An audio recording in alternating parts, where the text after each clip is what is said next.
Saudi अरब में जिद्दा में मुकीम Pakistani community की मुमताज़ और हर दिल अजीज़ शख्सियत पाकिस्तान इंटरनेशनल स्कूल अजीज़ा के उर्दू मीडियम कमेटी के चेयरमैन जनाब आमिर साहब की कार रोड हादसे का शिकार हो गई है।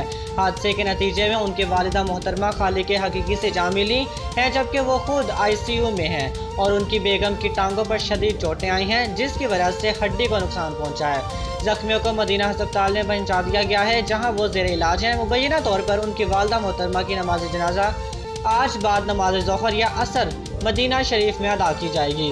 दोस्तों से उनकी वालिदा मरहूमा के लिए एसाले सवाब और ज़ख्मियों के सेहतयाबी की दुआ की अपील है।